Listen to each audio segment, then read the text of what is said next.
Hola, soy Tatiana Ordóñez y este es un tutorial para el semillero de investigación patoquinesis del Grupo Salud y Movimiento de la Universidad Santiago de Cali.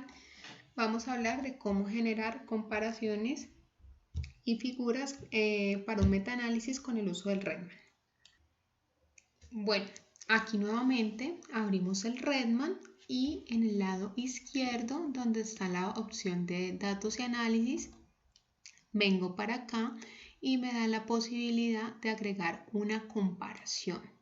Cuando yo agrego una comparación, yo coloco el nombre. Por ejemplo, si voy a efectuar una comparación con respecto a balance o a la medida que yo haya determinado. Es muy importante que para hacer un metaanálisis yo antes tengo que hacer un proceso con el uso de las tablas, con las tablas que les mostré anteriormente, acá incluidas dentro del estudio, mirando las medidas de desenlace. ¿Qué quiere decir eso? Que para balance se haya usado la misma escala, yo puedo hacer una transformación de esos datos de tal manera que yo pueda sumar todo lo que sea igual. La idea es que se puedan combinar los datos de tal manera que yo pueda sumar cosas con las características similares.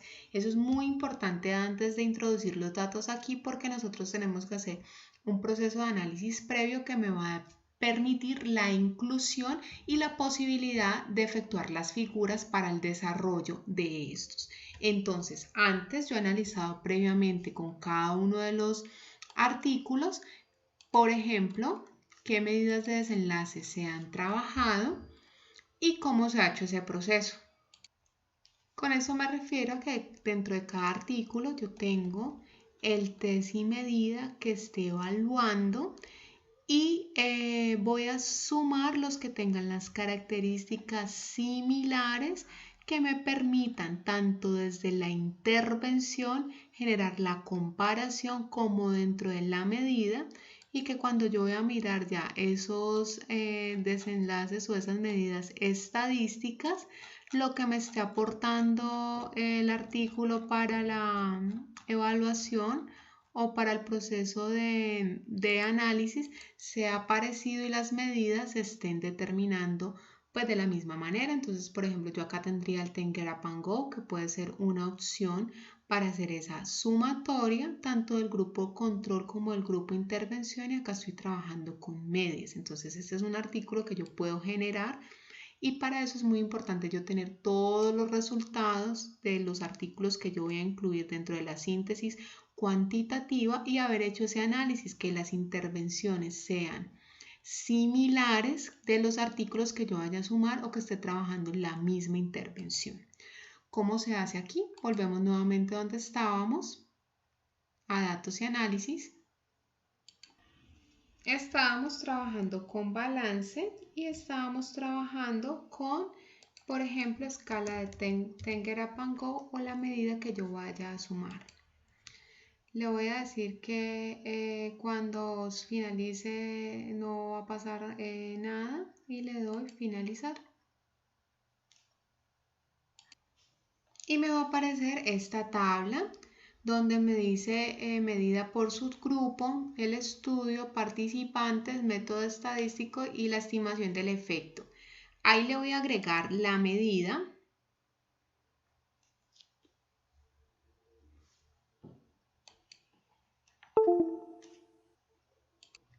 Y me va a aparecer esta tabla. Entonces, aquí yo escojo el tipo de dato de acuerdo a lo que yo haya encontrado o lo que yo quiera estimar. Entonces, para datos dicotómicos yo tengo que tener en cuenta pues que aquí cada resultado de un individuo es solo dos, o sea, me da solo dos posibles respuestas categóricas. Entonces, pues tengo esas dos posibilidades de respuesta. Datos continuos cuando yo puedo tener el resultado de un individuo pues de la medición de una cantidad numérica. Datos como tal ordinales cuando yo trabajo con escalas de intervención, escalas de medición, perdón, y el resultado es de varias categorías pues de forma ordinal y se pueden asumir esas respuestas de acuerdo al proceso de la escala o esa categoría de orden. y básicamente pues unos datos como tal de recuentos y tasas, donde nosotros acá podemos, por ejemplo, hablar pues de esos datos pues que me pueden generar de forma inversa. Entonces, por lo general, yo voy a tener en cuenta pues para la primera, para los dicotómicos, que voy a trabajar por ejemplo con riesgos relativos o con odds ratios o con diferencias de riesgos o con números necesarios a tratar para generar pues la elección de esta medida. Entonces, por lo general, el artículo me va a suministrar ese tipo de información. En la segunda, que son los resultados continuos, yo voy a trabajar con diferencias de medias por lo general o con las desviaciones estándar de los números participantes para hacer la elección de esta medida. En el caso de escalas ordinales, pues yo voy a trabajar con leve, con moderado, con severo, pues de acuerdo a las categorías o lo que yo esté o lo que me esté aportando. Para recuentos y tasas, yo voy a trabajar, por ejemplo, con seguimientos, con cuántas veces ocurre una intervención y esos datos como tal generados de recuentos. En este caso yo voy a escoger continuo y le voy a dar siguiente.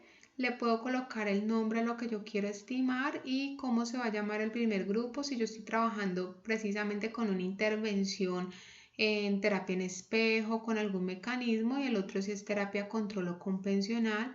Le doy siguiente y aquí me va a permitir trabajar con esto, con diferencia de medias, con efectos fijos y con efectos aleatorios. La sugerencia siempre es trabajar primero con efectos fijos y mirar los resultados a nivel de heterogeneidad. Cabe resaltar que si la heterogeneidad me da de 0 a 40, pues hay bajo, pues hay homogeneidad, no hay riesgo como tal, pues por la heterogeneidad del resultado. Pero si tenemos resultados con entre 30 y 60, nosotros ya hablamos de alta heterogeneidad y ahí pues ya los resultados como tal se pueden usar con ciertas precauciones, y si se dan por encima de esos pues son resultados que no se deben recomendar para hacer el trabajo. Es importante tener en cuenta pues que esta heterogeneidad nos está midiendo la variabilidad de los estudios que se generan a nivel de participantes e intervenciones, y pues nosotros trabajamos pues con esa heterogeneidad metodológica o heterogeneidad clínica cuando nosotros hacemos el proceso acá de revisión. Entonces, teniendo en cuenta pues esa heterogeneidad no importante, moderada o significativa pues por encima de ese 60 o algunos autores dentro del 50 y el 90, que eso nos va a aparecer ahora con el I cuadrado, nosotros determinamos si lo pasamos a efectos fijos o aleatorios. Igual esto me lo deja cambiar, puedo dejarlo inicialmente con fijos y le doy finalizar. Y aquí lo que hago es, para efectos pues del ejercicio no voy a usar los datos reales, pero yo voy agregando como tal el estudio desde acá. Ahí él me da la posibilidad de escoger. Entonces imaginemos que los dos estudios de King me han agregado pues las mismas medidas de resultado. Le doy agregar ahí. Le puedo agregar, por ejemplo, el segundo estudio. Aquí le doy agregar el segundo estudio de King y le doy finalizar. Y me da la posibilidad de incluir los valores. Cabe recordar que estos valores salen de lo que me dice mi estudio. Entonces, de cuál es la media, cuál es la desviación estándar, tanto del grupo de intervención como del grupo de control, y esta es la información como tal que yo voy a suministrar para poder hacer la inclusión del metaanálisis. Tengo que tener en cuenta que esa información como tal pues sea post intervención y sea la misma en la que yo voy a escoger. Entonces, como les dije que para efectos prácticos ya sabemos que eso sale de acá, de estas medias y estas desviaciones estándar, y lo que yo hago entonces es consignar esa información acá. Entonces coloco, por ejemplo, media 2, desviación estándar 6. Participaron 25 personas. Eso me lo da el estudio. Coloco, por ejemplo, acá 11. Coloco 10. Voy a colocar acá, por ejemplo, que la desviación estándar fue de 5, que participaron también 25 personas. Acá voy a colocar, por ejemplo, que fue 15, que la desviación estándar fue 4, que fueron 28 personas. Y acá que la media fue 12, la desviación estándar fue 4 y total fueron 27 personas. Y ahí como tal, él me va haciendo el proceso de cálculo y me hace, ahí ya vieron el cambio, me hace una estimación del peso del estudio y cuánto me dio eso con efectos fijos. Entonces como tal yo determino o abro el Forest Plot, que es lo que me está mostrando acá. Lo veo acá desde esta opción o el Funnel Plot y acá me deja cambiar a efectos aleatorios, por ejemplo, o volver a efectos fijos.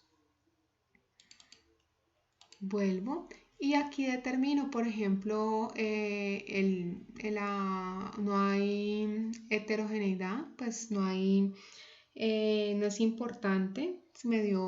Estos resultados podrían ser confiables porque los estudios son similares o se comportan similar y encuentro que si hay una diferencia estadística. ¿Qué otra cosa tengo que tener cuando interpreto eso?